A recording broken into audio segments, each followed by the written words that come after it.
Welcome to the Rusted Garden Homestead, another episode of Garden Ramblings, once known as Friday Morning Ramblings, but I could never get the video shot and put out on Friday, so now we're just calling it Garden Ramblings. I'm going to give you a tour of the garden, show you everything that I'm getting set up for the cool crops, and just getting the whole garden season on the way. I have a whole lot planted out in my garden right now, and I'm going to be doing a lot of interplanting.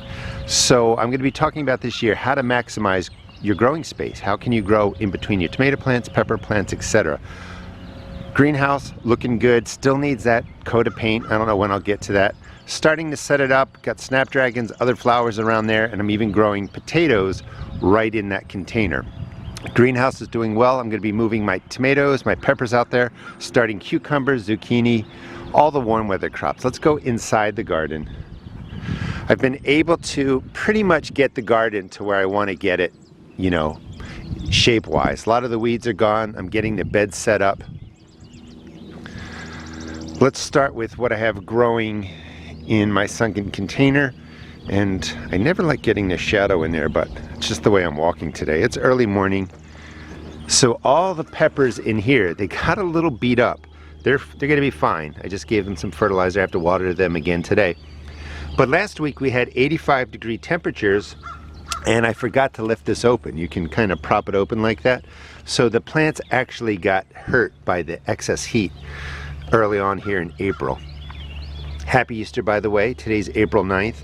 So I started all these indoors back in November in my house for videos. They were video prop plants.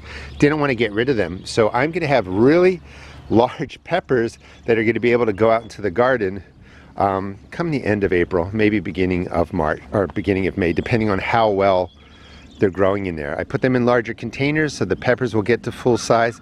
They're going to have a beautiful root system. The whole goal for me this year is to really, and I've been talking about it, is to move your transplants out into the garden with less upper canopy green growth and more massive root systems. That's really what's going to help them establish and take off. Sometimes we grow them too long in our containers with a small root system, lots of canopy growth, and the plants have to kind of struggle for a while till everything kind of gets back in balance. The beds are filled up. I'll be showing you those. Lettuce going in here, peppers in here, and I'm going to be really maximizing the space this year. I'll be doing videos on it. Well, here's a good example. So this is going to be, last year I grew I think 8 shishito peppers in here. That was too many. I didn't eat them all. Lettuce right in there. Peas growing in the cages now, onions along there, and then I have space in between for my peppers. So these will all be finishing out. I'll even have massive pea plants, but I can put in the peppers while all of this is still here. You don't have to wait for this all to mature and then clear it out and put your pepper plants. So I'll be blending the cool weather crops, warm weather crops together, helping them establish, letting the warm weather crops establish while the cool crops are coming out, and then what's left are the pepper plants, and they're going to do wonderful when the warm weather is here. Interplanting is more of maximizing your space. That's just kind of transitioning between cool and warm. I'm going to have tomatoes, for instance, growing in here besides weeds coming up. There may be, actually this might be eggplant. Either way, eggplant, peppers, tomatoes will be spaced out in this area. And then in between, I'm going to be growing lots of onions or lower crops that I can harvest. And you really can blend different crop sizes, different plants that require or like different kind of growing conditions. For instance, the onions can just be scattered throughout there, and they do perfectly fine with a big canopy of the tomatoes around. They'll get plenty of light, they'll be okay. And even if the onion doesn't get large enough, it's still going to be something that I can harvest and use. So I'm going to really be maximizing the space, and I'll be teaching you guys a little bit about how you can, you know, grow certain plants together. They're not necessarily companions and they don't do much for each other, but it does a lot for the gardener because we can grow more food in our space. This is where I'm growing the ginger. It's already planted down there. I've done plenty of videos on how to get it started. Ginger, real quick, really wants, off the top of my head, I can't remember, 8, 9, at least 10 months of growth. So I put this plastic over here because it's heating up this space. Again, we're beginning of April. It will keep this whole space warm. The plant will think that it's out, you know, in the summer. The roots will establish, it'll start coming to the surface, and it gives me really a month of growing. If I just put it in now, let the ginger sit in there. You think in your head, oh, I got a month of growth. Not really, because the soil temperature is cooler. The ginger just sits there and it's waiting for the warm weather. Using this plastic right over this Vijayga metal bed. I'm affiliated with those if you want to check out the metal raised beds. They're wonderful in the garden. I have a couple over here for my fruit plants. Those are hop vines in there, by the way. By setting this up, the plastic goes nicely on top of here, heats up the space. You could do this for carrots, you could do this for cool weather crops. This is just a great way to make a microclimate of warmth so that your plants grow and you can, gain a month or so in time. Blueberry plants look great, blackberries look great. I've cleaned them all out, weeded them out. The spacing, this is pretty much them on their own. They're supposed to stay contained, but somehow they crept over here. I don't know if it was seeds or maybe they did put out a root or something like that, but they're supposed to stay compact. Anyway, they're moving all the way down here. I'm keeping them there for now. Maybe next year I'll move them. 3 raised beds. Here's kale. For instance, you might just put in 1, 2, 3, 4, 5 kale. This is dwarf kale. So there's 10 plants right there, but right down the middle I'm putting in the radishes. They'll be fine. They'll be actually shaded a little bit when the temperatures start going up, the sun's beating down. So it's just a way to get some extra radishes in there. Pea plants, love peas. These are actually garlic coming up from those little, are they bulbils or bubles? What do you call it when your garlic gets those little bulbs on the end of the plant? I forget what it is. Bulbous, maybe? I don't know. I'll have to look it up. Anyway, I just take them off the tips of my garlic, scatter them in there. They're going to take 2 or 3 years to establish, but I'll have garlic coming up in here. Hardneck garlic, be cleaning that up. I will leave the garlic in there, and some of the things that I'm trying this year have to do a little bit with companion planting, and that means what is the benefit of the plants together. And I'll be tucking in some kale in there to see if garlic really repels that white moth that lays the green worm on there that devastates the crops. I know that companion planting does work. There are benefits. I just haven't found anything that's so significant that I want to do it every year. But this year I'm going to really experiment with it and see what I can do.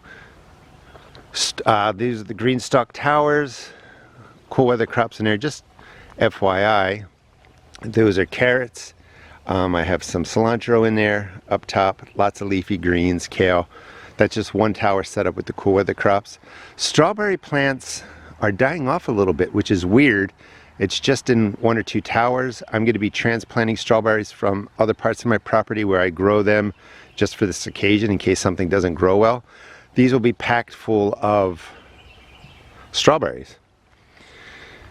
Pretty much have the garden under control with respect to weeds, using a weed eater to chop up stuff out here. I've done a couple videos on prepping these beds. They've been prepped in different ways,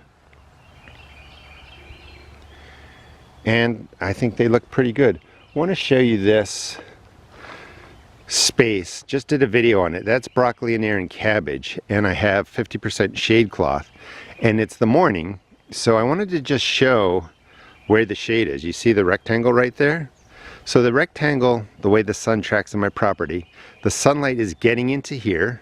The morning sun is cooler. The plants are getting what they need. The shade is falling outside the bed. But as the sun goes up and to the south, shade's going to fall on here. It's going to keep the ground cooler. And my whole plan is to harvest really beautiful large heads of broccoli, which is part of my strategy this year. I'm growing more of what I like, less of what I don't like, if any at all this year. Like for instance, I do love cauliflower. It doesn't do well. I'm not growing it at all. But I really like broccoli, more so than cauliflower. So I'm experimenting with how to get it to really do well spring into summer. I can manage it summer into fall where it cools down and the heads don't go to flower. But in the spring, I've always had trouble. I'll be getting the peppers set up again every year. I've been growing 2 peppers in there. Doesn't really seem to impact the size of the plant. Production is almost double. That's a great way to really increase the production out of your garden. Grow 2 pepper plants in one space. Asparagus is starting to come up. And I'm walking backwards because I really just don't like when my shadow shows in the videos. This is what cardboard looks like on your garden. Why do I say that? Some people were concerned that cardboard dries too fast, keeps water from getting to the plants. It would if you did something like this, where the sun dries it in really 15 minutes. And there's cardboard under all the beds that you've just seen.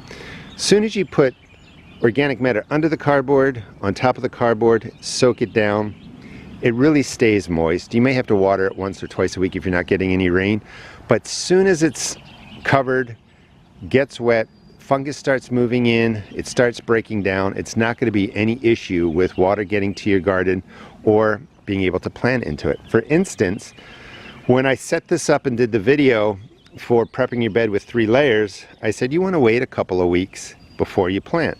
Well, the next day I came in and I planted the red cabbage and the broccoli, and all you do is just move the grass out of the way.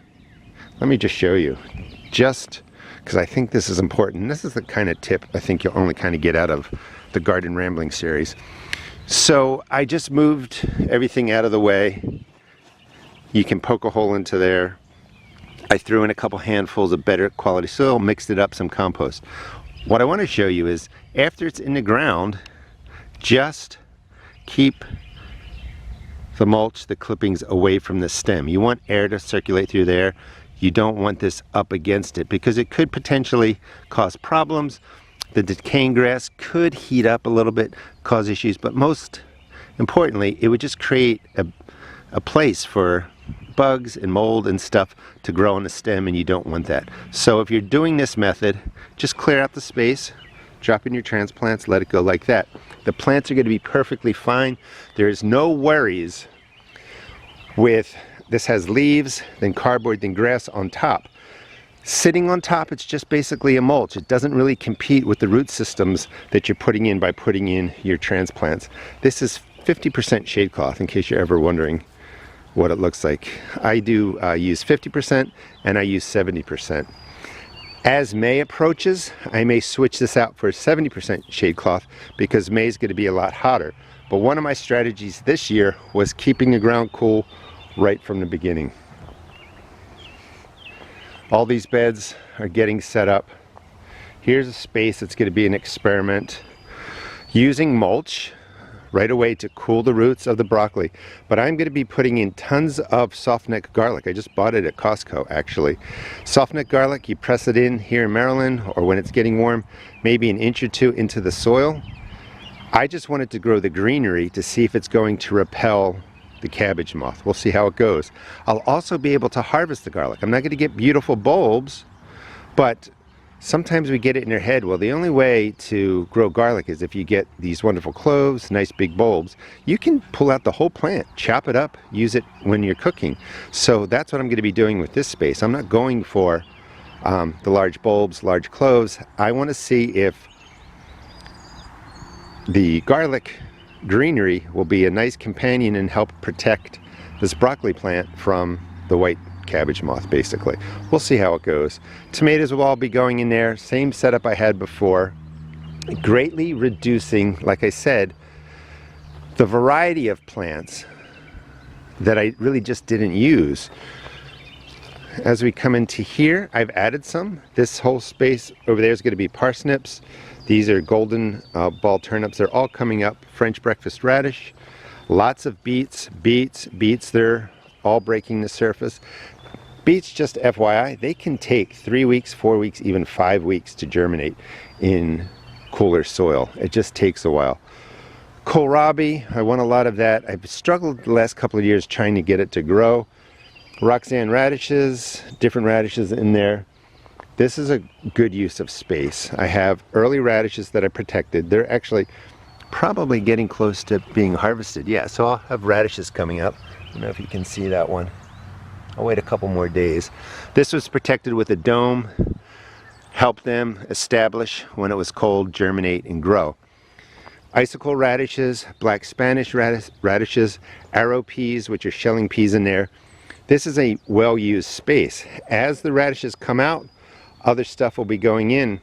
But for instance, if I wanted to put in some warm crops or these weren't quite ready, you can just harvest like right out of the middle, drop in your squash plant, let the radishes finish out. Don't feel like you have to wipe the slate clean and go from cool crops to warm crops.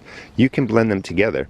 Even as that squash plant is growing, maybe on the outer edges you could put in bunching onions, you could put in more radishes. The leaves from the squash may protect the radishes, keep the soil cooler. Let me show you this. So this is where up the trellis that's over my left shoulder were beans. So the bean plants, April 9th, they're starting to sprout. Some of them I will keep and move. Other ones, you know, I'm going to remove. But beans freely reseed, and they all grew up here. And that was part of the strategy here, is to grow up the beans. The west sun, southern sun is over this way. Shades this ground, I can grow crops a little bit better. In fact, I think I had basil in here, and with the beans providing shade, it kept the soil cooler. So the basil that I planted there in May stayed lush and produced beautiful leaves for the entire season. The ground stayed cooler, the sunlight came in this way, basil got everything that it wanted, but because the soil wasn't getting hot, the basil plant wasn't trying to flower and produce seeds. So I'm gonna kind of do that again. All right, in here's where I grow my butternut squash.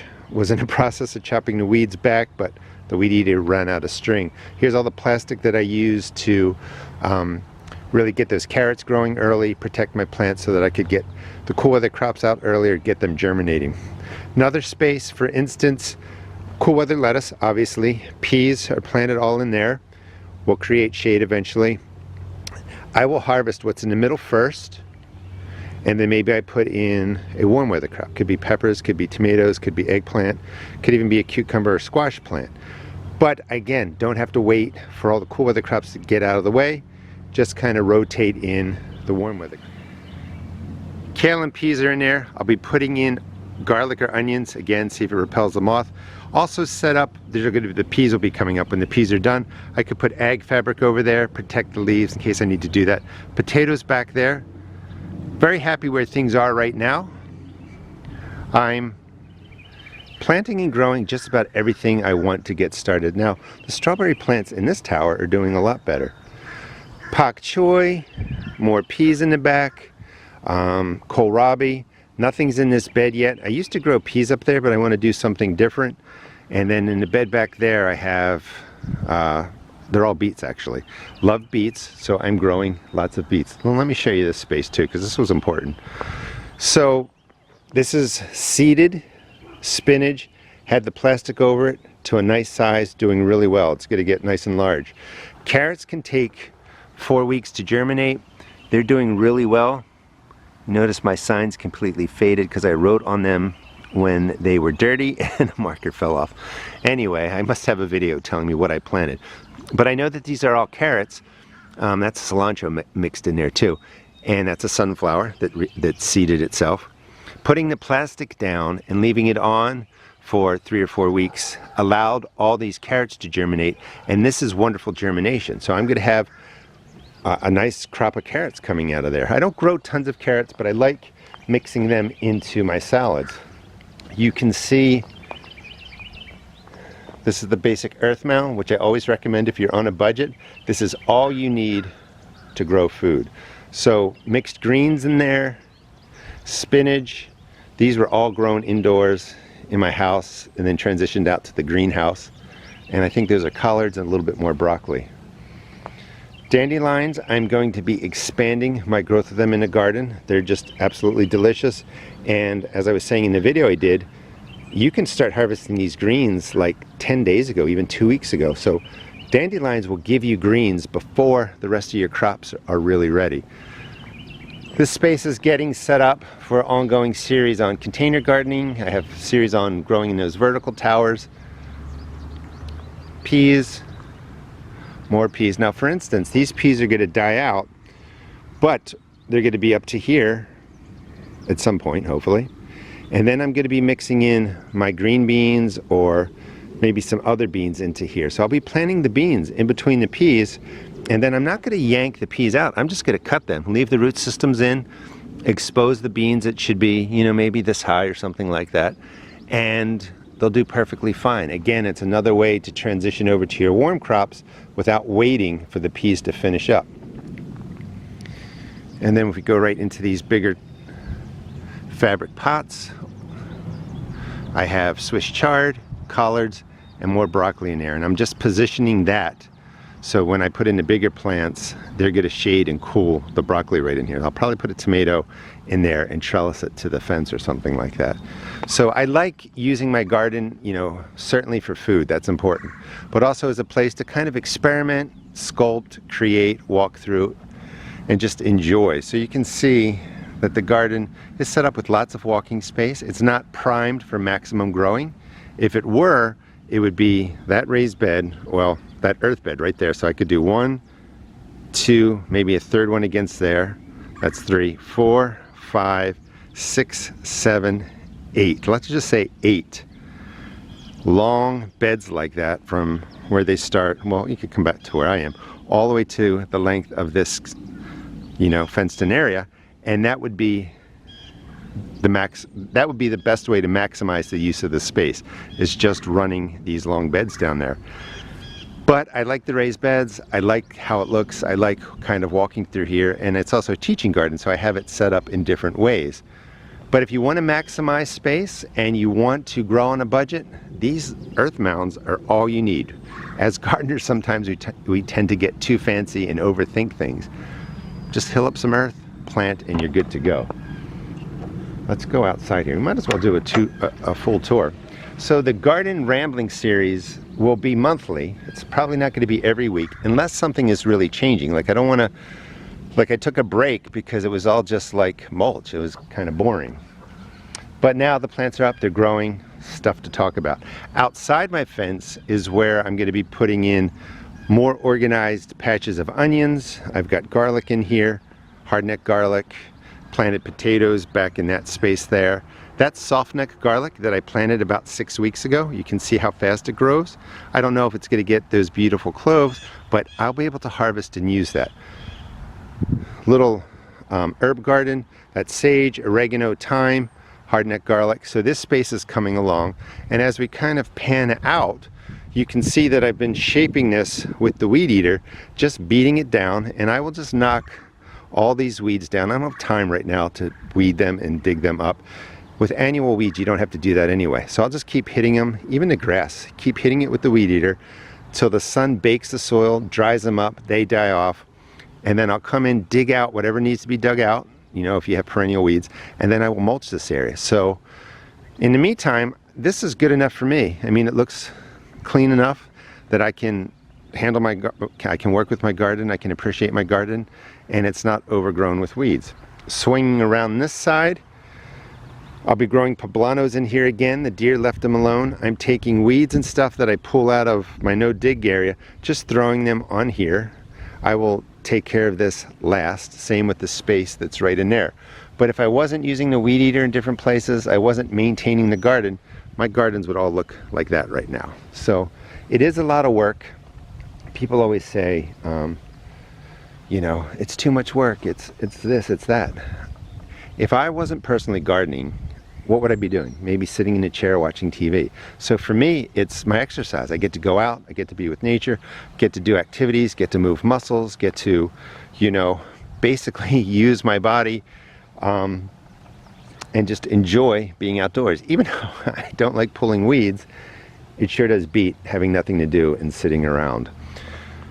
Well, I'll talk more about that down the line. If you don't know, I was a mental health therapist for like 15 years at Johns Hopkins.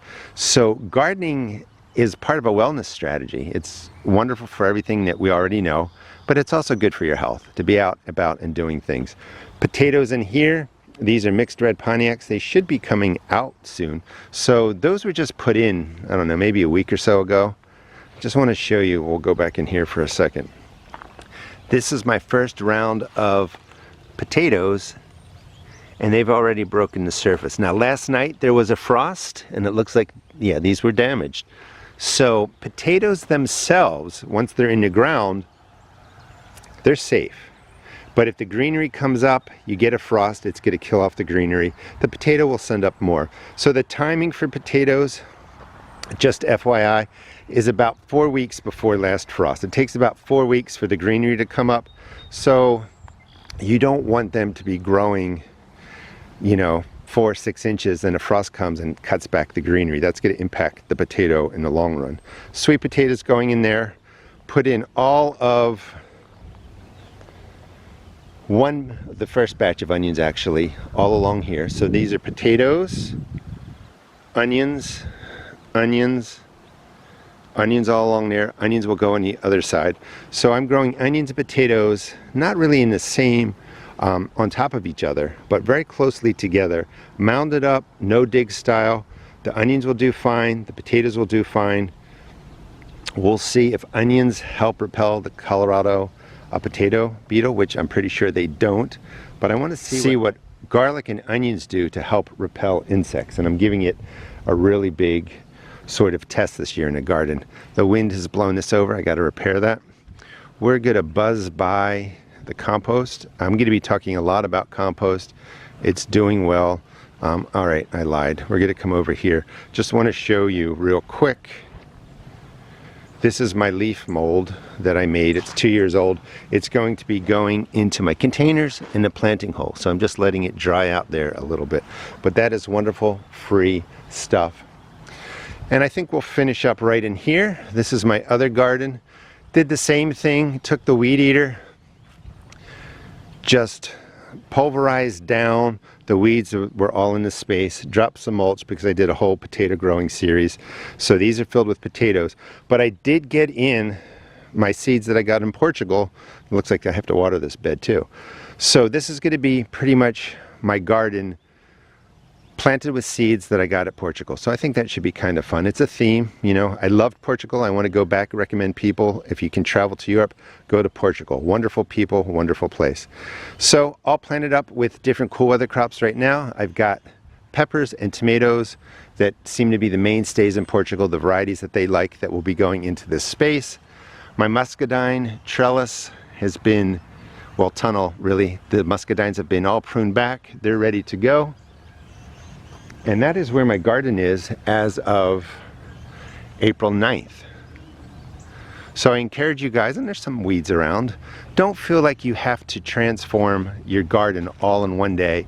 Take your time, do it in pieces. I started down on the left, slowly worked my way up here. Wherever there were weeds, I just threw down mulch or cardboard. I'll get to it later. Right in there, just hit it with the weed whacker, cut the weeds back. I will get to that eventually. Slow and steady wins the garden. Thanks so much for watching. Please check out my seed shop at therustedgarden.com. And this is where I am, beginning of April. I feel like I've achieved my general goal. You know, sit down, go slowly. I want to stress again, slowly getting your garden into shape, because if you just do a little bit each day or a little bit a couple times a week, your garden's going to be in shape. Thanks for watching. And I will check in with you guys probably next Friday, because I think there'll be a lot of growth here for another Garden Ramblings. Thanks for watching.